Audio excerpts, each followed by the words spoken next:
नमस्कार दोस्तों, मेरा नाम है विमल सिंह। बालाजी स्टडी अड्डा में आपका स्वागत है।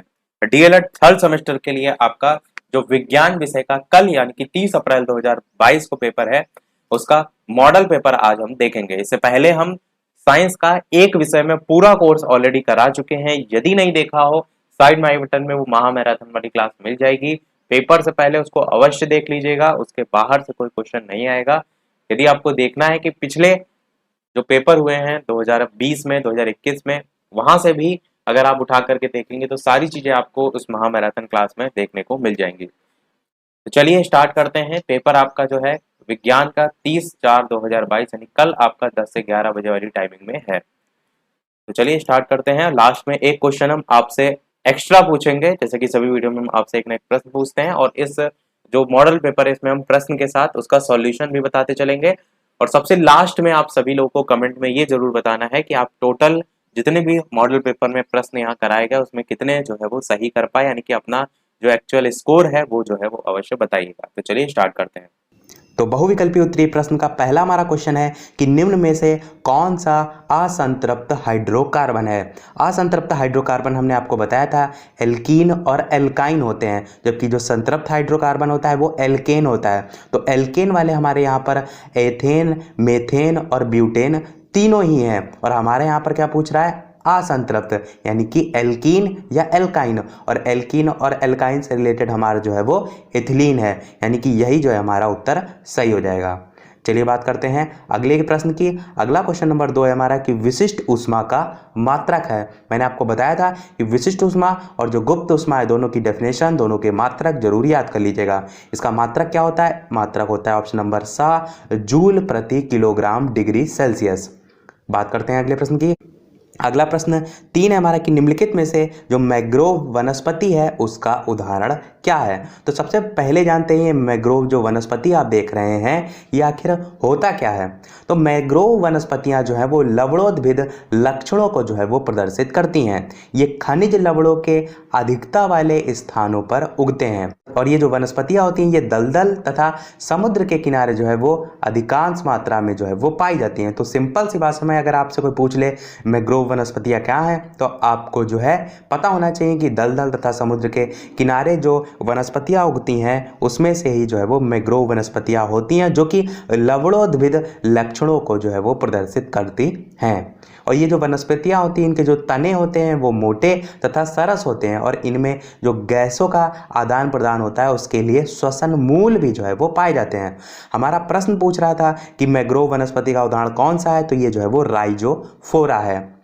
बात करते हैं अगले प्रश्न की। अगला प्रश्न 4 है हमारा कि अनुप्रस्थ तरंगों में दो सुरंगों के बीच की दूरी जो है वो क्या कहलाती है। तो क्या कहलाती है, ये जो है वो तरंग दैर्ध्य कहलाती है। अनुप्रस्थ तरंग हम आपको ऑलरेडी बता चुके हैं कि जब तरंग गति की दिशा माध्यम के कणों के कंपन करने की दिशा के लंबवत होती है, तो इसी प्रकार की जो तरंगे होती हैं उनको हम अनुप्रस्थ तरंगे कहते हैं। तो डेफिनेशन अनुप्रस्थ तरंगे और अनुदैर्ध्य तरंगों की जरूर याद रखिएगा, क्योंकि कहीं ना कहीं काफ़ी इंपॉर्टेंट हो जाती है आपके कोर्स से रिलेटेड। बात करते हैं अगले प्रश्न की। अगला और लास्ट बहुविकल्पी हमारा कि प्रोटोजोआ का प्रथम अध्ययन जो है वो किसने किया था। तो किसने किया था, तो ये किया था एंटोनी वॉन ल्यूवेनहॉक ने। इनका पूरा नाम है एंटोनी वॉन ल्यूवेनहॉक ने।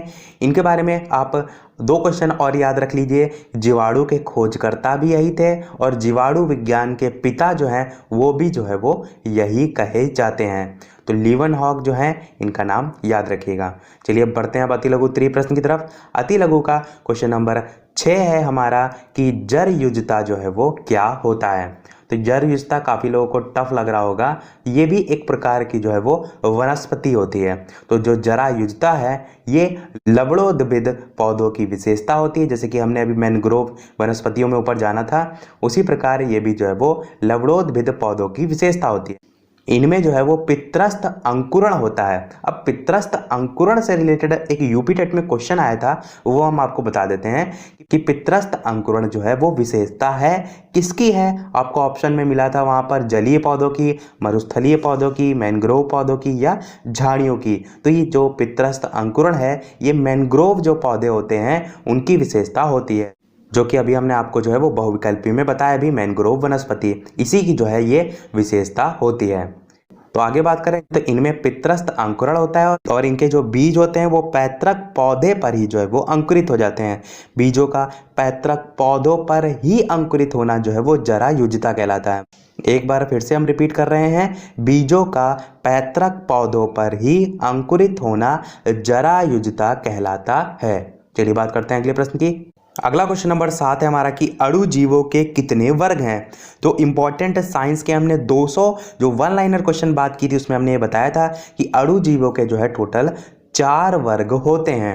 मृतोपजीवी जीवाणु, परजीवी जीवाणु, सहजीवी जीवाणु और आत्मपोषी जीवाणु। चारों के नाम जो है वो याद रखिएगा, मृतोपजीवी जीवाणु, परजीवी जीवाणु, सहजीवी जीवाणु और आत्मपोषी जीवाणु। इनके अंतर्गत हमने वहाँ पर आपको वन लाइनर में बताया था। अगर ज़्यादा डिटेल में आपको जानना है तो आप वहाँ पर जाके देख सकते हैं। और आप जो है इन चारों को एक ट्रिक से भी जो है वो याद रख सकते हैं। ट्रिक हमारी क्या है कि मरो पर साथ में आत्मा भी जो है वो ले जाओ। अब देखिए कोई भी मरता है तो जाहिर सी बात है उसकी आत्मा भी उसके साथ ही जाती है। तो एक यही हमारी ट्रिक है। तो इसी में हमारे चारों नाम छिपे हैं। मरो से क्या हो जाएगा, मृतोपजीवी। पर से क्या हो जाएगा, परजीवी।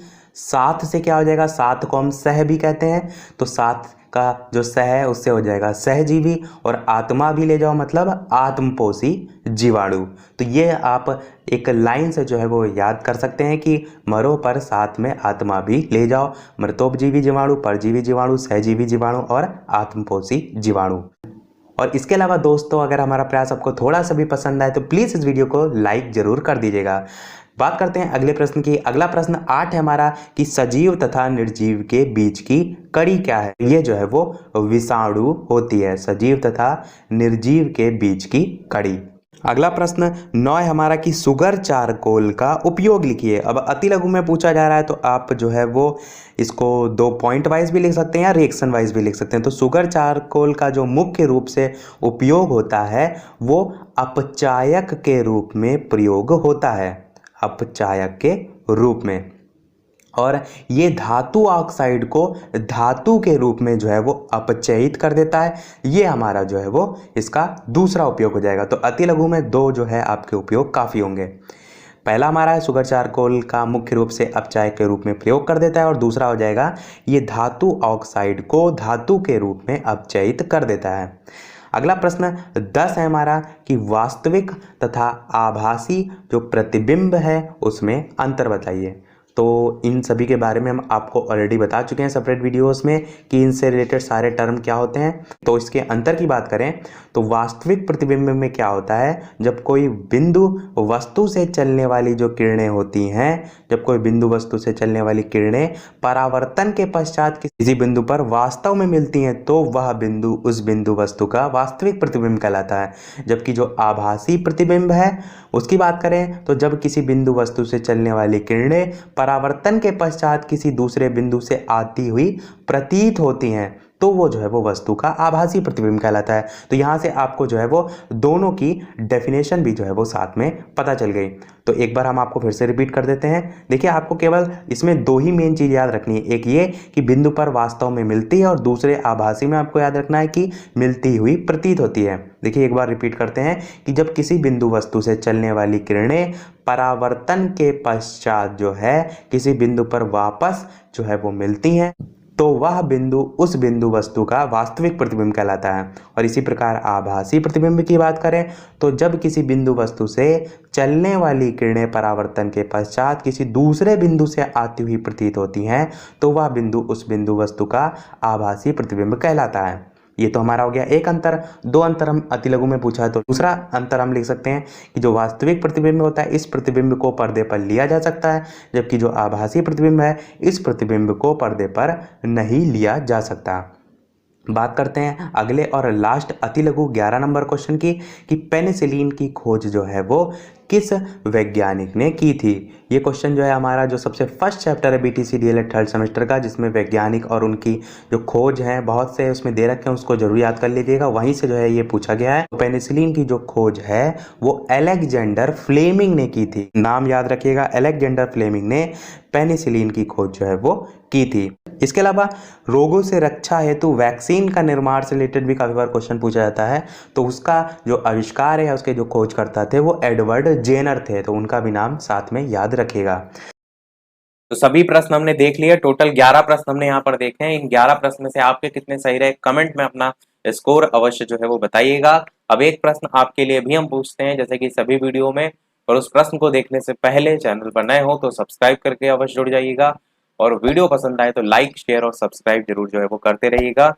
ज्यादा से ज्यादा सभी लोग लाइक कर दीजिएगा ताकि हमें भी मोटिवेशन मिलता रहे, हम आगे और जो आपके सब्जेक्ट हैं एसएसटी है उस सभी के भी मॉडल पेपर आपको जो है वो उपलब्ध करा सकें। तो इस वीडियो का आपके लिए प्रश्न है जिसका आंसर वीडियो के मेन कमेंट में आपको बताना है कि कार्य का सीजीएस पद्धति में मात्रक जो है वो क्या होता है। ए ऑप्शन है जूल, बी ऑप्शन है अर्ग, सी ऑप्शन है गुलाम और डी ऑप्शन है आपका शक्ति। तो ऑप्शन एबीसीडी में से कौन सा सही होगा, अपना आंसर वीडियो के मेन कमेंट में बताइएगा।